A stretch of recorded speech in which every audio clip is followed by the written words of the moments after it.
बोलिए good afternoon. We have next topic of budgeting, beyond budgeting. नाम ही सब कुछ बता देते हैं। क्या सीखना है इसमें? कुछ नहीं। बियॉन्ड बजटिंग, बजटिंग से उठ के सोचो, ट्रेडिशनल वे से ऊपर आओ। पहले बजट में हमने पढ़ा क्या क्या था, एक बार रिकैप्चुलेट करें तो एक तो बजट में फीडबैक, फीड फॉरवर्ड आपको बताया।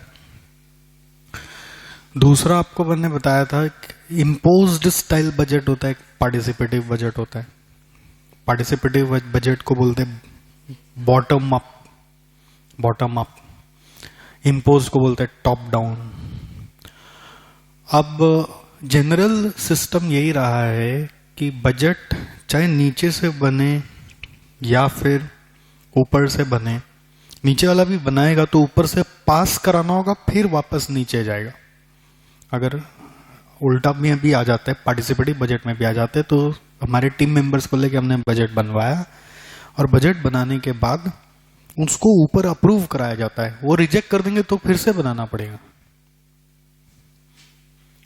फिर वो ऊपर अप्रूव होके वापस अपने नेचुरल फ्लो में ही नीचे सबको कम्युनिकेट किया जाएगा। Beyond budgeting is literally a different thing than whatever budgeting system we used to have in traditional system. Here basically it's like हम लोग छोड़ देते हैं उसके ऊपर, तेरे को जो करना है कर, ऊपर मत ला। पार्टिसिपेटिव बजट से भी एक ऊपर लेवल है, मतलब सब आप ही का है, आप ही सोचो क्या करना है। वो लास्ट में रिजल्ट को खाली कंपनी रिजल्ट से मैच कराएंगे। ट्रेडिशनल सिस्टम में एक था अथॉरिटोरियन स्टाइल, जिसमें आप टॉप पे बैठे बैठे बजट बना देंगे और नीचे फ्लो में सबको भेजेंगे और उनको इम्पोज किया जाएगा, यही करके दिखाना है। उल्टा था उसका मॉडर्न था, उसका मान लीजिए ट्रांसफॉर्मेशन हुआ जब पार्टिसिपेटिव बजट का कॉन्सेप्ट आया, जिसमें नीचे में बजट बनाने के लिए लोगों को बोला गया, ऊपर लाके अप्रूव कराया, रिजेक्ट होगा तो फिर से बनाने बोला जाएगा, फिर ऊपर आएगा, रिजेक्ट होगा, फिर से बनाने बोला जाएगा, फिर ऊपर आएगा, फिर वही फ्लो चलेगा। बट यहां पे छोड़ दो इनको इनके हाल पे। Let them only think about the company's goal. Why we were in participative budget, why we were calling it back to approve, because we were not sure कि वो लोग जो बोल रहे होंगे वो कंपनी का गोल को अचीव करेगा कि नहीं। बट यहां पे हम लोग को ट्रेनिंग देना होता है कि you understand just the company's goal and do whatever you wish to. इसका सबसे बढ़िया एक्सप्लेनेशन बियॉन्ड बजटिंग का यहां पे देखिए एक मॉडल है, पेज नंबर आप देखो, मिला? ये डायग्राम सब कुछ एक्सप्लेन कर रहा। देखिए बजट मॉडल में क्या होता है, कंपनी का विजन है, मिशन, स्ट्रेटेजी है, फिर बजट है, फिर कंट्रोल कर रहे हैं, फिर अगर डिविएट हो रहा है तो फिर बजट को रिवाइज कर रहे हैं, फिर वापस इंसेंटिव्स दे रहे हैं बजट को देख देख के या एक्चुअल को देख देख के। ये ट्रेडिशनल मॉडल है। अब ये नीचे से, ये बजट आप नीचे लेवल से बना के ऊपर मंगवाइए या फिर ऊपर से बना के नीचे भेजिए। बट एक फ्लो था यहाँ पे जिसमें कंपनी मॉनिटर कर रहा है विजन आपका अचीव हो रहा है कि नहीं हो रहा है बजट से। बट बियॉन्ड बजटिंग में सब कुछ छोड़ दिया उनके हवाले, उनको विजन समझा दिया। देख रहे, self governance management culture. Self governance, आप खुद समझिए अपने आप को कैसे आप चलाना है, आप अपने लिए क्या बजट बनाए, मेरे से अप्रूव कराने का भी जरूरत नहीं है, आप अपने आप बनाइए, अपने आप चलाइए और लास्ट में देखिए कि आप कंपनी का गोल को अचीव करवा पा रहे कि नहीं। ठीक, ये एकदम मॉडर्न जमाना हो गया है जिसमें इस तरह से कंपनियों को अपना बजट बनाने का एक आइडियाज दिया गया है। बट जरूरी नहीं है कि ये सक्सेसफुल होगा। ठीक है, यहाँ पे ऑब्जेक्टिव होता है efficient utilisation of financial capital and other resources, but यहाँ पे ऑब्जेक्टिव होता है high degree of enterprise adaptability and constant innovation. इसका एडवांटेजेस भी है कि सब उनके हाथ में छोड़ दिया जाता है तो वो एम्पावर्ड फील करते हैं, एंटरप्रेन्योर जैसे फील करते हैं। तो वो लोग कंपनी का विजन को अपना मिशन विजन मान के अपने लिए स्ट्रेटजी बना के अपने एक्टिविटीज को प्लान करेंगे। जो जूनियर लोग हैं तो वो लोग में अडेप्टेबिलिटी बहुत ज्यादा आ जाएगा, वो अपने हिसाब से सब कुछ सजा लेगा। पता चला आप जिस तरह से अपने बना के गए थे उसके ऊपर सब कुछ छोड़ देगा तो सब कुछ अपने हिसाब से सेट कर लेगा। बट उसमें इनोवेशन भी बहुत आता है, तो लोग अपने हिसाब से जब करते हैं तो नया नया तरीका से करते हैं। पता चला आप ऐसा उस समय तो सोच ही नहीं पाते, जब इनको खुद पे छोड़ दिया तो अपने हिसाब से जो चीजों को सजाया उसमें इनोवेशन भी आ गया। अब इसी का ऑफिशियल डिस्क्रिप्शन एक बार हम लोग पढ़ेंगे यहाँ पे। लिमिटेशंस ऑफ ट्रेडिशनल बजट आपको बता रहा है कि ट्रेडिशनल बजट की खामियां क्या क्या थी। वो टाइम कंज्यूमिंग होता था, कॉस्टली होता था, कॉन्स्ट्रेन रिस्पॉन्सिवनेस एंड फ्लेक्सिबिलिटी, मतलब वहां पे जो बजट में आ गया उसको पालन करना पड़ेगा। Often a barrier to change, बदलना नहीं चाहते थे, बजट जो बन गया अब उसके हिसाब से ही आपको सब चलना है। ज्यादा करके कॉस्ट रिडक्शन पे दिमाग लगाते थे, वैल्यू क्रिएशन पे नहीं। Not on value creation, value creation means creating something new, whatever you use to उसके बियॉन्ड जाना। उसमें रीइंफोर्स डिपार्टमेंटल बैरियर्स होता था रादर देन एनकरेजमेंट। ये पॉइंट समझ में आता है क्या? रीइंफोर्स करना मतलब जो मैंने बोला वो करो, और एनकरेज मतलब आप खुद से करो। तो पुराने बजटिंग में खुद से करने का मौका नहीं दिया जाता था, और फिर make people feel undervalued भी होता था। बियॉन्ड बजटिंग एक ऐसा आइडिया है that companies need to move beyond budgeting because of the inherent flaws of budgeting, specially when used to set contracts. It is argued that a range of techniques, ये मैंने अपने budget chapter में आपको सिखाया था, rolling budgets. Rolling budgets क्या होता है, जैसे जनरली आप एक बजट बना देते हैं जो एक पीरियड तक वैलिड होता है, ठीक। वो मान लीजिए 1 साल का सेल्स का बजट है, जिसमें 1 साल का सेल्स टारगेट दिया गया है 50 लाख रुपया। रोलिंग बजट एक बार वापस एक्सप्लेन करें, 1 साल का बजट का टारगेट दिया हुआ 50 लाख। मान लीजिए आपके पास 4 क्वार्टर है, क्वार्टर 1, 2, 3, 4। तो रोलिंग बजट बोलता है कि आपको हर क्वार्टर परफॉर्मेंस एनालिसिस करना चाहिए। मान लीजिए यहाँ पे 12.5 लाख का सेल हुआ, तो after quarter 1 is over you should review this. 12.5 lakh का बजट होने का बात था, you should review this and see what actual has been achieved. Say actual has been achieved as 20 lakhs. So if you have a traditional budgeting here, what your managers would be then targeting कि अब मुझे 3 quarter में सिर्फ कितना था, यहाँ पे हर quarter का अगर 12.5 लाख करके ईच है, यहाँ पे 12.5 है। समझ में आ रहा है मैं क्या बोल रहा हूँ? टोटल 50 लाख है 1 साल का ट्रेडिशनल बजट में, और एक्चुअल ऑफ क्वार्टर 1 अगर कोई 20 लाख करके चला गया है तो मैनेजर्स क्या टारगेट करेंगे? बचा हुआ 30 लाख ही तो करने का है, मैं तो बाकी काफी यहाँ पे फर्स्ट में कर लिया। तो वो लिथार्जिक हो जाएंगे, आराम से चलेंगे, स्लो मूव करेंगे, अपने पोटेंशियल को पूरी तरीके से यूज नहीं करेंगे। इसलिए बियॉन्ड बजटिंग मतलब बियॉन्ड ट्रेडिशनल सिस्टम, एक नया कॉन्सेप्ट ये है कि आप क्या करो, यहाँ पे रिव्यू मीटिंग कंडक्ट करो और आप इनको बोलो अब यहां से 1 साल शुरू हो रहा है, ठीक है, जो नेक्स्ट ईयर का क्वार्टर 1 पे एंड होगा, और अब उसका बजट है 12.5 प्लस 20। तो नया बजट जो आ गया वो 57.5 का आ गया। अब आप इस टारगेट को अचीव करने का सोचिए। तो बजट क्या हुआ, जैसे ही उसका एक इंटरवल लैप्स हुआ, जैसे ही उस बजट का एक इंटरवल लैप्स हुआ, रोल फॉरवर्ड हो गया, so that the budget period remained same as before and it got revised also as per the potential that our team is showing. This is rolling forecast, this is rolling budget. Understand? ये rolling budget बड़ी बड़ी कंपनियों का एकदम normal process है। मैं आपको ये बता दूं, ये ऐसा कुछ भी नहीं कि इसमें एकेडमिक चीज है। जैसे बड़ी बड़ी कंपनी होगा, मैं आपको पहले भी बताया था ये किसी क्लास में, एक होता है एनुअल ऑपरेटिंग प्लान जिसको बजट बोलते हैं वो लोग, और दूसरा होता है स्ट्रेटेजिक प्लान जिसको ये लोग 5 इयर्स बजट बोलते हैं। तो सोचो अभी 2018 आ रहा है फॉर एग्जांपल, 2018 में एनुअल ऑपरेटिंग प्लान 2018 पे कंसंट्रेट करेगा, स्ट्रेटेजिक प्लान 2018 से 2022 तक का कवर करेगा, 5 साल, 18, 19, 20, 21, 22, ठीक। अब 2018 जब बीत जाएगा, ठीक, तो हिसाब से स्ट्रेटेजिक प्लान के 4 ही साल बाकी हैं, हिसाब से स्ट्रेटेजिक प्लान तो 4 ही साल बचा ना, 2018 बीत गया तो 19, 20, 21, 22 4 बचा स्ट्रेटेजिक पे सोचना। बट एक्चुअली नेक्स्ट ईयर 2019 का ऑपरेटिंग प्लान बनेगा और स्ट्रेटेजिक प्लान रोल फॉरवर्ड हो जाएगा, वहां पे स्ट्रेटेजिक प्लान होगा 19 से लेकर 23 तक का।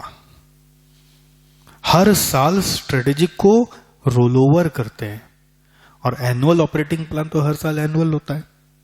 अब इसी का ही मैंने टुकड़ा कर दिया, एनुअल का टुकड़ा कर दिया मैंने, एनुअल को रोल ओवर कराया, अंडरस्टूड।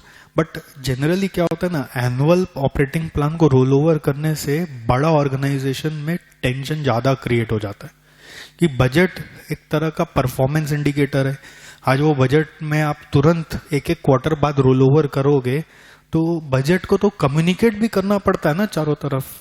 पता चला सब जगह कम्युनिकेट ही नहीं हुआ तो आप रोल ओवर कर दिए, लोगों को खबर ही नहीं मिला, फिर लास्ट में जब परफॉर्मेंस एनालिसिस हो रहा है वो नेगेटिव जा रहा है, इंसेंटिव नहीं जा रहा, तो वो लोग डिमोरलाइज्ड होकर कंपनी छोड़ने लगेंगे। तो रोल ओवर यूजुअली इतना फ्रीक्वेंट नहीं होना चाहिए, मैंने कॉन्सेप्ट के लिए समझाया। जनरली अगर 3 इयर्स बजट है तो उसको ऑब्वियसली रोल ओवर करते रहना चाहिए, ऐसा नहीं कि जब 3 साल अब खत्म हो जाएगा फिर ही हम नया बजट बनाएंगे। Every year it should be rolled forward, that is going beyond traditional budgeting. Traditional budgeting का एक लेवल को आप जब आगे ले जाते हो उसी को बियॉन्ड बजटिंग बोल रहे हैं। Such as rolling forecast, such as market related targets can take place of traditional budgeting. Beyond budgeting is creating a new type of budget which was not there in traditional budgets. ठीक है, तो एक है rolling forecast, दूसरा है market related targets and so on. Now, beyond budgeting is an adaptive process, it is decentralized। ये सब आपको डायग्राम से ही बहुत सारा चीज क्लियर हो रहा है। आप देखिए ये जो अडेप्टिव प्रोसेस है, डिसेंट्रलाइज्ड है, देख रहे हैं ना आप, where leaders plan and control organizations centrally, it is decentralized process। यहां पे देखिए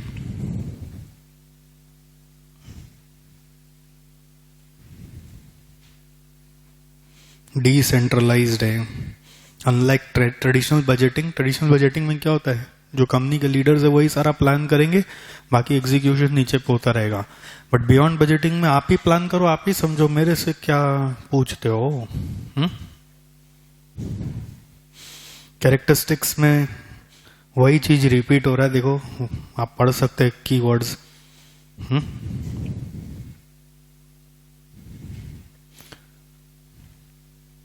सूटेबिलिटी ये इंपॉर्टेंट है, कहां पे ये सब सूट करेगा, जहां पे where there is a rapid change in business environment, flexible targets will be responsive to change. Generally ये सब होता है आईटी इंडस्ट्रीज में, आए दिन टेक्नोलॉजी चेंज हो जाता है तो बिजनेस एनवायरमेंट ही पूरा बदल जाता है। Industries using management method such as TQM. अब नाउ टीक्यूएम का क्या जरूरत है बियॉन्ड बजटिंग में, because TQM if you remember it use to involve kaizen. Kaizen means what, continuous improvement through what, through employ participation. That was kaizen, employ लोगों को involve करके आप अपने आप पे इंप्रूवमेंट लाइए। सो एम्प्लॉय इन्वॉल्वमेंट करना है तो उनको एम्पावर भी करिए through beyond budgeting. Then industries undergoing radical change, जहां पे भी परिवर्तन लाना है, wherever you are seeking changes in business environment, अब वो एक्सटर्नल एनवायरमेंट में चेंजेस हो या इंटरनल चेंजेस हो, वहां पे बियॉन्ड बजटिंग सबसे ज्यादा सूट करेगा। वो एक्सटर्नल में भी एडाप्टिव होना पड़ता है आपको और इंटरनल में भी एडाप्टिव होना पड़ता है। जैसे अभी देखिए शॉपर्स स्टॉप का सेल थोड़ा गिरने लग गया जब से ऑनलाइन वगैरह शॉपिंग शुरू हो गया।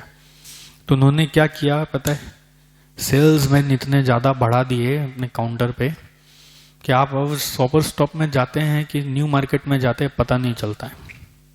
शॉपर स्टॉप में जाइए पीछे पड़ जाएगा, बोलिए ना सर, बोलिए ना मैम, ये दें ये दें ये दें, आइए ना एक बार दिखिए ना, एक बार दिखिए ना, पीछे पड़ जाएगा। एग्रेसिव सेल्स हर शॉपर स्टॉप काउंटर्स पे। क्यों? क्योंकि उनका ऑनलाइन से सेल बहुत ड्रास्टिकली अफेक्ट हो रहा है। तो ये क्या है, changes in external environment. In this case you have to resort to beyond budgeting cases. You have to come out of traditional budgeting. You cannot impose the things like you used to do before. ठीक है? Okay. So हो गया beyond budgeting. Beyond budgeting का फिर benefits वापस repeat है. These all are repeat. Yeah, either you read only from one segment, that is also enough. Then principles for adaptive performance management. इसमें क्या क्या आपको फॉलो करना पड़ेगा जिससे कि आप अपने एम्प्लॉइयों से अपना बजट बनवा के कंपनी चलवा लें। तो उसके कुछ प्रिंसिपल्स आ रहे हैं कि गोल सेट करने पड़ेंगे, रिवॉर्ड्स देना होगा, प्लानिंग करना होगा, कंट्रोल भी करना होगा, रिसोर्सेस भी लाके देने होंगे, coordination among the team members as well as coordination of using the resources for proper use. अब ये सब जैसे मैंने देखा कि इतना थ्योरी एग्जाम में एज सच कोई पूछता नहीं है, right principles of beyond budgeting, ऐसा नहीं होता है। It is just for having some passive knowledge about the topic. जितना मैंने पहले भी बोला, जितना आप रीड करोगे उतना पैसिव नॉलेज इकट्ठा होगा। एंड 1000 और 1 का रेशियो चलता है पैसिव एक्टिव में। आप 1000 वर्ड्स किसी चीज के बारे में पढ़ते हो तो 1 और 2 वर्ड क्लिक करता है। तो ये सब इसलिए पढ़ना जरूरी है कि पैसिवली आप इसके बारे में बहुत कुछ पढ़ चुके हैं ना, तो एग्जाम में जो भी आएगा आपसे लिखने को बनेगा। ये हमारा मेन लॉजिक होता है। Read it like a novel and try to connect all these points with the concept of implementing beyond budgeting. The more you read, at least exam में फिर जितना लिखना है उतना वर्ड्स आपको मिल जाएगा। ओके, अब इसी को इन लोग एक्सप्लेन कर रहे हैं, इसी को एक्सप्लेन कर रहे हैं। लीडरशिप प्रिंसिपल्स में, ये लीडरशिप वैसे एक अलग से पढ़ाई होती है, लीडरशिप के ऊपर एक सब्जेक्ट पढ़ाया जा सकता है, डिप्लोमा कोर्स हो सकता है जिसका एक पोर्शन इन्होंने उठा के बता दिया। लीडरशिप प्रिंसिपल्स में आपको क्या क्या देखना है, customer focus, improving customer outcomes, not on meeting internal targets, focus everyone on improving customer outcomes. Accountability means answerability. और इसमें हर इंसान को जब हम हक दे रहे हैं, आप अपने हिसाब से बजट बनाएंगे तो आप ऑब्वियसली अपनी जिम्मेदारियों के लिए आंसरेबल भी रहेंगे। Performance, champion success as winning in the market place, not on meeting internal targets. मतलब यहां पे ये बोल रहा है कि आप तभी जीतोगे जब आप मार्केट में कहीं स्टैंड करोगे। इंटरनल टारगेट आपने जो बनाया उसको अचीव कर लिए तो हम आपको क्या माने कि आपने क्या किया। आप अपने लिए एक टारगेट बना लीजिए कि हम अपने लिए कॉस्टिंग में ना 40 लाएंगे और आप 40 ले आए, तो क्या पहाड़ तोड़ लिया, जबकि पूरा हिंदुस्तान का 70 आया है। तो वही बोल रहे, हमेशा आपको इस तरह से सोचना है कि आपका success is winning in the market place. आप दूसरों से बेहतर होके दिखाइए, ना कि सिर्फ इंटरनल टारगेट सेट करके अपने आप से बेहतर होना। फ्रीडम टू एक्ट, ये लीडरशिप का क्वालिटी है। ये फ्रीडम नहीं दोगे तो लीडर बनेगा कैसे। गवर्नेंस मतलब base governance on clear values and boundaries, not detailed rules and budgets.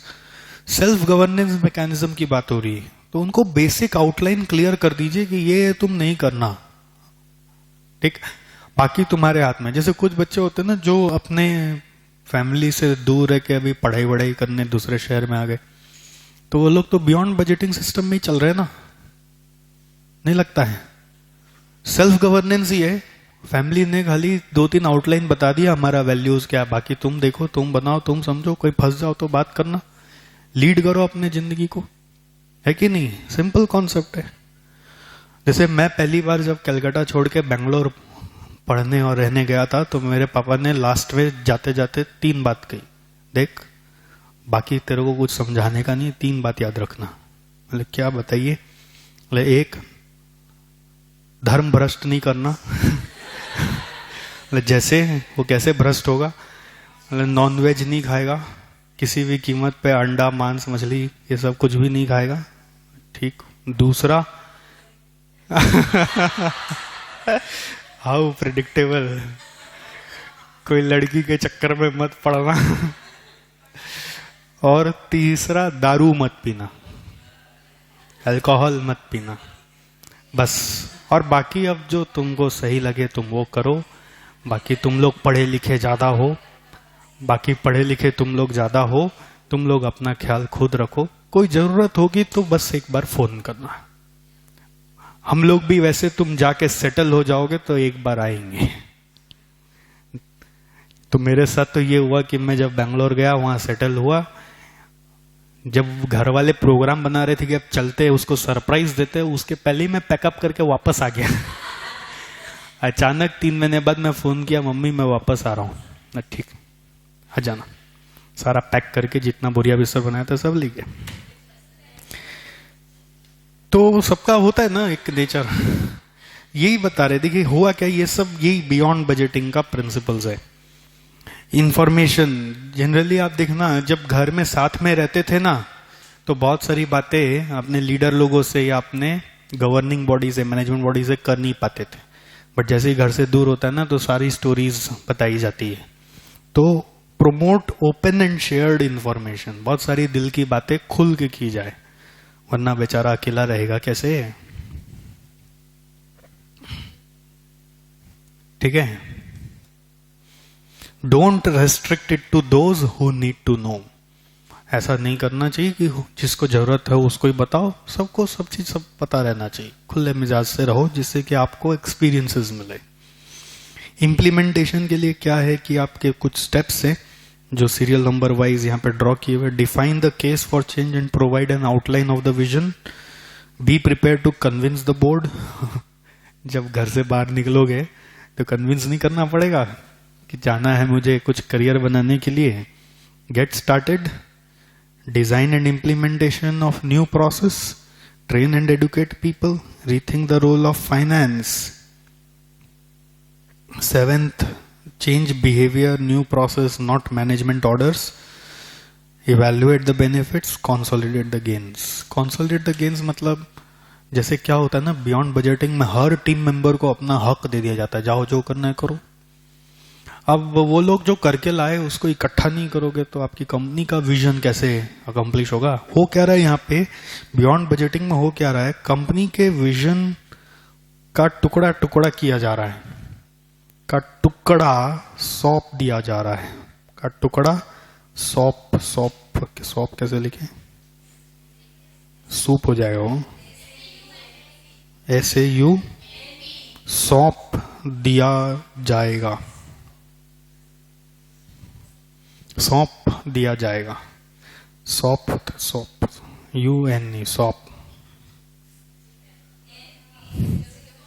अच्छा ठीक है भाई, तुम लोग समझ जाओ, सौंप दिया जाएगा।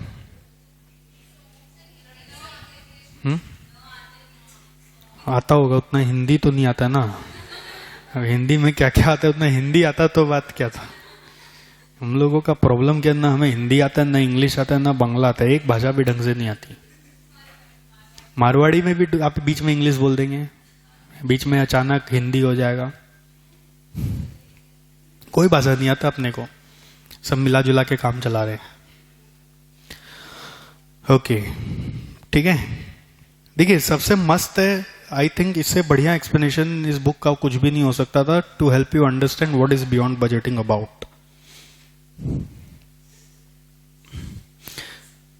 अरे तो खत्म हो गया। अच्छा, बजट स्लैक याद है आपको? Do you remember budget slack? हाँ desired budget is a flaw of participative budget, where managers जिनको बजट बनाने बोला जाएगा वो लोग क्या करेंगे? कुछ याद आए? जिनको बजट बनाने बोला जाता है मैनेजर्स को कि आप अपना बजट बना के दिखाओ, तो वो ऑब्वियसली इजी बजट बनाएगा ना, जो कर सकता है, और वो जो अपने लिए बजट बनाया उसमें जो गैप वो रख देगा, उसी को बजट स्लैक बोल रहे। ठीक,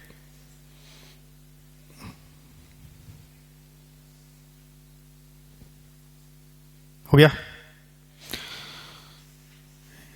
चैप्टर ट्रांसफर प्राइसिंग कितना नंबर है?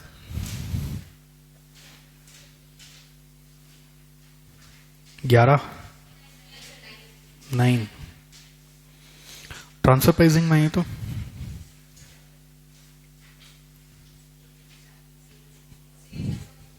हाँ, एक चीज बताना है। अच्छा मेरे राजा,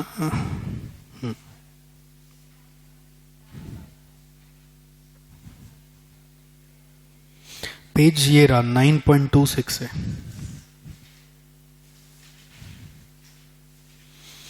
dual rate transfer pricing and 2-part transfer pricing system. आइए, ये ऐसे थियोरेटिकल कॉन्सेप्ट है, but case study view point से थोड़ा सा इंपॉर्टेंट है। डुअल रेट ट्रांसफर प्राइसिंग कैसा ट्रांसफर प्राइसिंग है, ध्यान से सुन लेना। इसमें जो ट्रांसफरर है वो अपना ट्रांसफर को कॉस्ट प्लस प्राइस पे लिखेगा। कॉस्ट प्लस प्राइस मतलब कॉस्ट प्लस प्रॉफिट लेके रिकॉर्ड करेगा अपने बुक्स में। Transferor will record at cost plus profit. But transferee को जब वो गुड्स भेजेगा तो अपना कॉस्ट भी बता के भेजेगा। तो ट्रांसफरी जब उसको एज अ परचेज रिकॉर्ड कर रहा है तो वो ट्रांसफरर का इनवॉइस वैल्यू पे नहीं कर रहा है, ट्रांसफरर का कॉस्ट पे रिकॉर्ड कर रहा है। That is dual rate transfer pricing. The purchasing division records transfer price at marginal cost, recording purchases at minimum cost.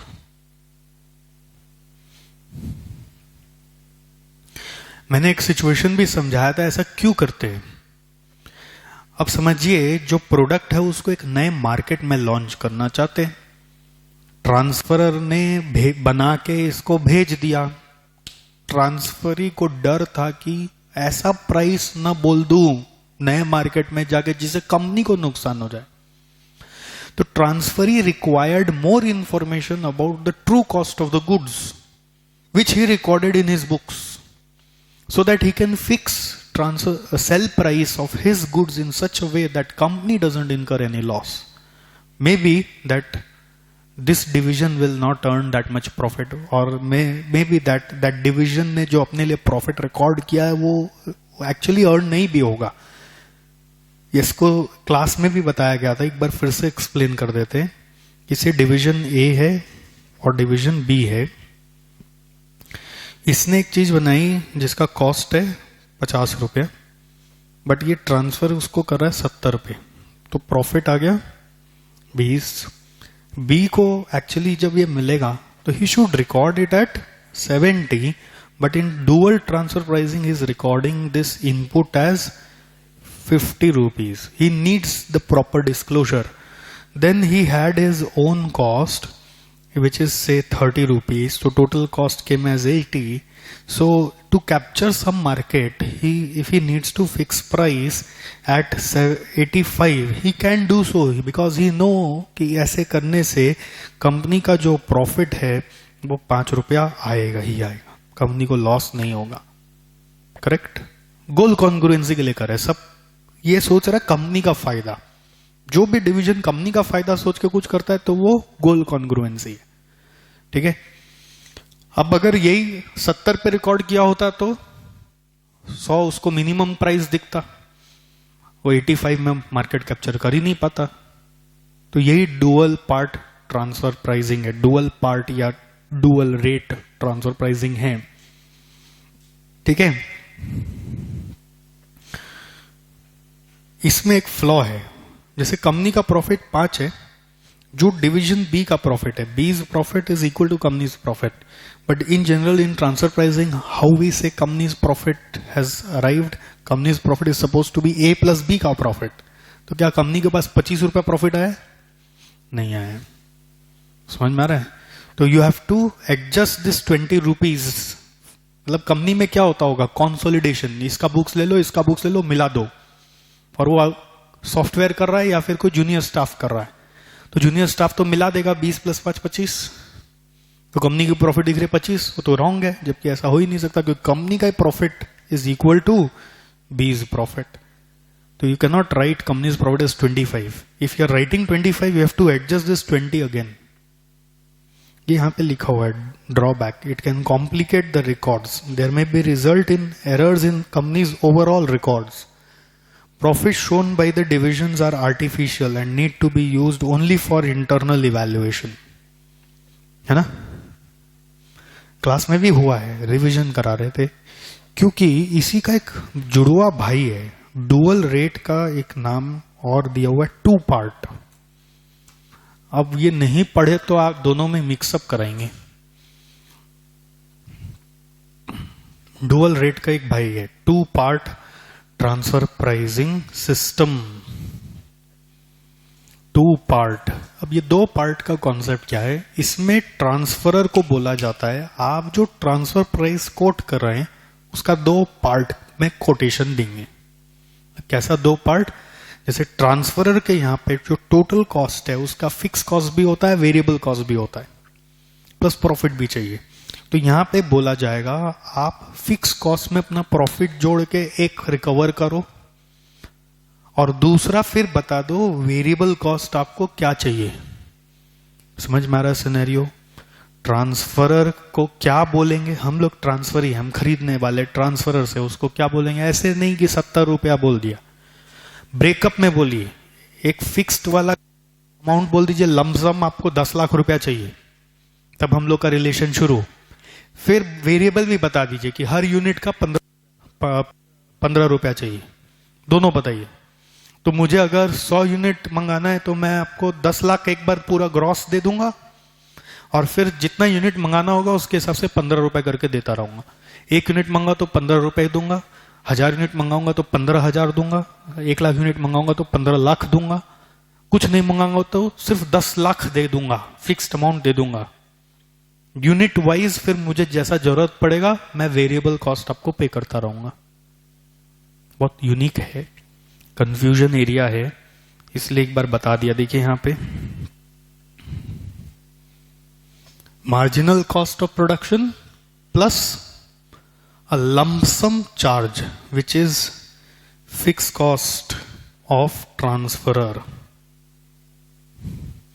अब उसमें प्रॉफिट भी वो इंक्लूड कर सकता है, मे इंक्लूड प्रॉफिट। देखो कॉन्सेप्ट को ऐसा ध्यान से सुन लो कि बुक बिना खोले भी नाम से क्लिक करना चाहिए। 2 पार्ट, 2 पार्ट का मतलब है, 2 पार्ट का मतलब है कि ट्रांसफर प्राइस का 2 पार्ट होगा, एक फिक्स्ड वाला, एक वेरिएबल वाला। और डुअल रेट, डुअल पार्ट नहीं है, डुअल रेट मतलब ये अलग रेट पे बेच रहा है, वो अलग रेट पे रिकॉर्ड कर रहा है। 2 पार्ट में एक ही प्राइस का 2 भाग किया जा रहा है। इसका ये केस स्टडी भी है जो आप लोगों को पढ़ना है, इंपॉर्टेंट केस स्टडी, हमारे मैट में भी दिया हुआ है, हमारे मैट में भी दिया हुआ है, आप उसको पढ़ेंगे। ठीक है, तो इसी के साथ ये पूरा प्रोग्राम ओवर हो गया। तो आज का जो मेन एजेंडा था अब उस पे आ जाते हैं। Now the next main agenda is case studies.